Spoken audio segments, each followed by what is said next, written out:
College બને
અને ઉપનયન સંસ્કાર વિઘ્નમ કુરુ મે દેવ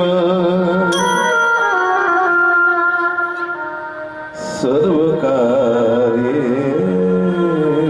સર્વદા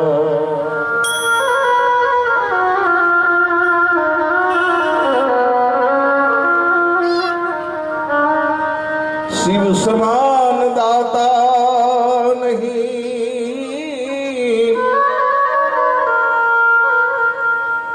विपत बिदार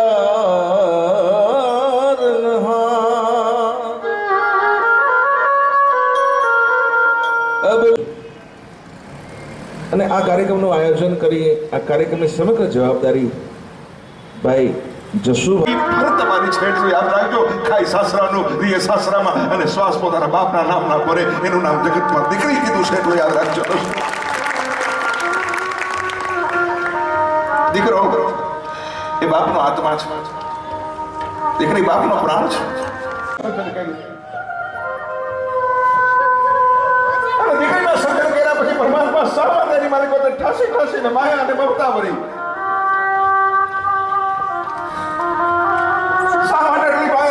પછી આ 25 વર્ષની યુવાન દીકરીને કરી અને એક અજાણ્યા માણસના હાથની માલિકોનું સુકામ સોંપી દેવી પડે છે 51 જોડી કપડા આપી દીધા સાસરે મોકલી દીધી 4-5 તોલા સોનું દઈ દીધું બસ થઈ ગયું અને પછી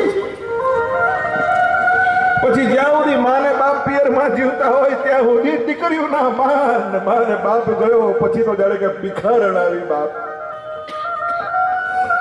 દીકરીનો પગ ઘરની માલિકોથી જાણે નીકળી જાય જાણે દીકરી પરિવારનો કોઈ સભ્ય ન હોય એવું એવી દીકરી અને વર્તન કરવામાં આવે ભાઈઓ ભાભીઓ દીકરીઓ રડે છે દીકરી સમજણ છે મને પ્રસંગ યાદ આવે છે આપણે કહું છું નદી પાર કરી દીધી નદીમાં પાણી 7 વર્ષની દીકરી વૃદ્ધ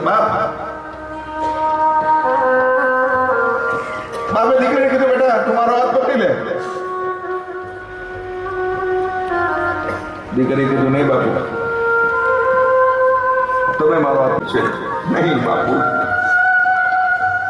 તમે મારો હાથ પકડી લ્યો પણ બેટા મને સમજાવતું નથી કે બાપુ મારી સલામતી એમાં છે કે તમે મારો હાથ પકડો એ શું કામ બેટા એટલા માટે બાપુ મેં તમારો હાથ પકડ્યો હશે અને કોઈ સંકટ આવશે ને બાપુ તો હું તમારો હાથ છોડી દઈશ પણ તમે મારો હાથ પકડ્યો હશે ને અને ગમે એવું સંકટ આવશે ને બાપુ તમે મારો હાથ નહીં છોડો મારા પ્રાણના ભોગે બધો બાપ મારો ચપટ કરશે ખબર છે મારો કહેવાનો ભાવ દીકરી બહુ પાત્ર છે કે તમારે આપણે ઘણી વાતો કરવી છે આવો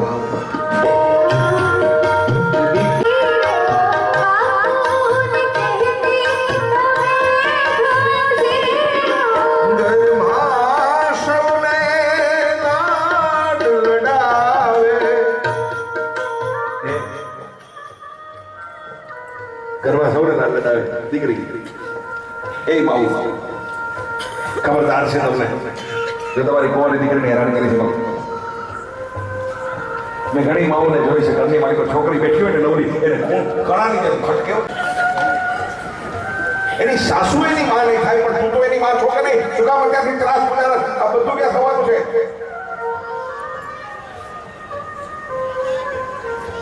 જા ભાઈને પાણીનો ગ્લાસ ભરીને બોલો, હાંડીઓ તમારો છોકરો હાંડીઓ, એને પાણી ભરવા વાળી વાત કરી.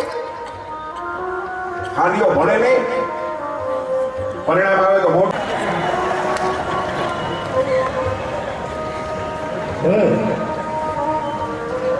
દીકરાનો મોહ છે કા તમે વાત મળશે, દીકરીને પ્રેમ કરશો તો ચાલો મને જવાબ આપો. ચાલો પછી કહો, પેલા મારે તમને એ વાત કરી. આપણે ઘરે દીકરીનો જન્મ થાય તો શું કઈ? પથરો આવ્યો, પાણો આવ્યો, પારકી થાપણ આવી, બરાબર ને? પછી ફરકનો ભારો આવ્યો. અરે કોણ કહે છે દીકરી છે સાપનો ભારો? અમે તો કહીએ છીએ કે દીકરીઓ તો છે બધી તુલસી. જોગમાં આવો છે દીકરી તુલસીનો ક્યારો છે.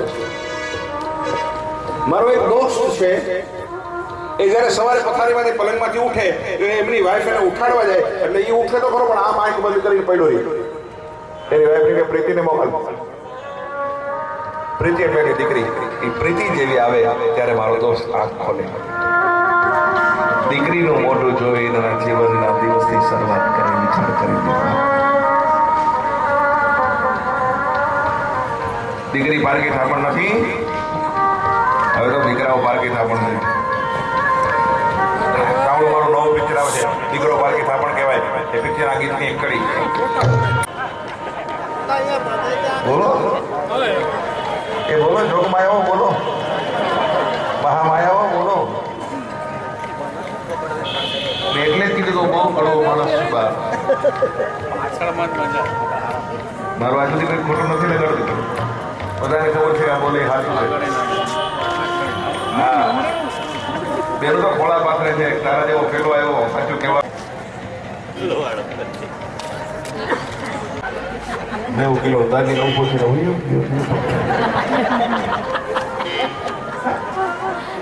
પારકી થાપણ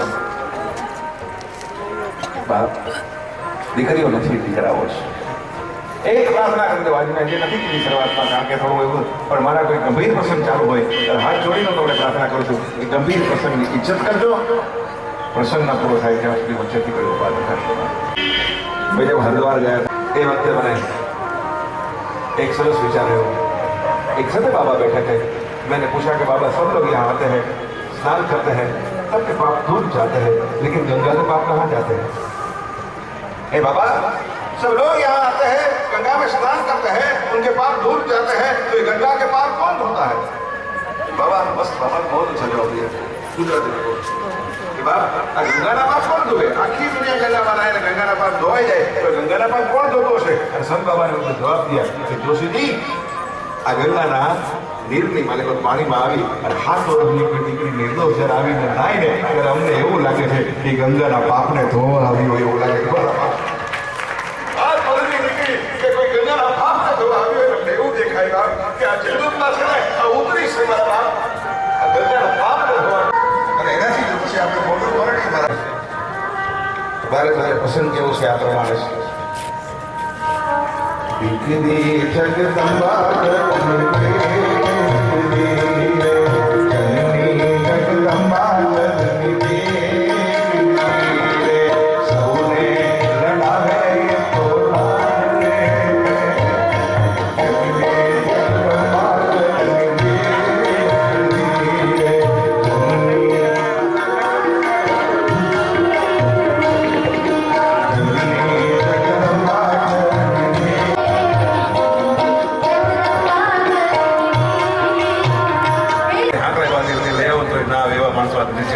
ધન્યવાદ છે આપણા કાર્યક્રમ. બાપ મને સાંભળે ને એ તો મારો આત્મા છે, પણ મારો દીકરી વાનો ધન્યો કાર્યક્રમ.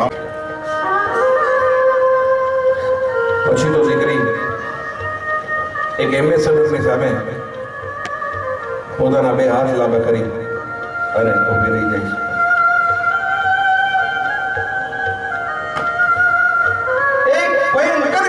સાથે એમ્બેસેડર ઊભી રહી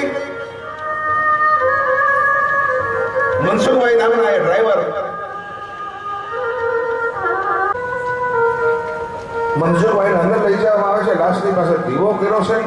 દિવાલની ઉપર એક તસવીર છે. તસવીરની અંદર એક દીકરીનો ફોટો છે. ફોટાની પાસે ઉભા રાખી અને કોઈના મોઢામાંથી શબ્દ નીકળી ગયા કે આ દીકરીનું મૃત્યુ થયું એને તો 2 વર્ષ થઈ ગયા છે. શું? હા, દીકરીનું મૃત્યુ થયું અને 2 વર્ષ થઈ ગયા. તો એની કોઈ જુડવાબેન? ના, કોઈ જુડવાબેન નહીં. આ જ એક જ દીકરી હતી. અને એ વખતે એ મનસુખભાઈના મોઢામાંથી નીકળેલા શબ્દ જનતા જનાર્દનને કહું છું દોસ્તો કે અશ્વિનભાઈ, દીકરાઓ તો જીવતા મા બાપને સાચવતા નથી. દીકરા તો જીવતા મા બાપને સાચવતા નથી, પણ દીકરી તો મૃત્યુ પામ્યા પછી પણ પોતાના બાપની લાશ રસ્તામાં ન રજલે એટલે દીકરીનો આત્મા એ બાપની લાશને ઘર સુધી પહોંચાડે છે. દોસ્તો, દીકરી અદભુત પાત્ર છે. બે કડી ગાઓ મારા માટે, પછી પાછો આરામ. ચાલો, પછી પેલા તાળી પાડો. તાળીઓ જવા દેવો જોઈએ.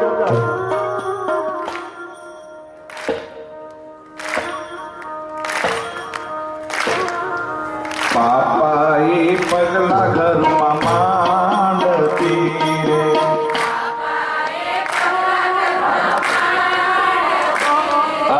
પાપાએ પગલા ઘરમાં માંડતી રે.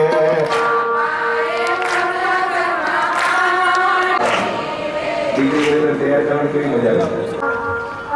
મારે ઘરે કામ કરે છે. નક્કી કરવાના માટે આવ્યા છે. નથી પડી ગયો. એ દિવસે હૃદયમાં એમ થયું પરમાત્માએ મને એક દીકરી આપી. મારી દીકરી બેડરૂમના દરવાજાથી તો મને પૂછ્યું નહીં કે પપ્પા તમને કેમ છે. કમથી કમ મારી પાસે આવી હોત, મારા માથા પર હાથ ફેરવો હોત, મારી પાસે બેઠી હોત અને જ્યાં સુધી મને સારું ન થાત ને ત્યાં સુધી હું 100% ખાતરી આને કહું કે મારી દીકરી મારાથી દૂર ન ગઈ હોત. મારા બાપ યાદ રાખજો.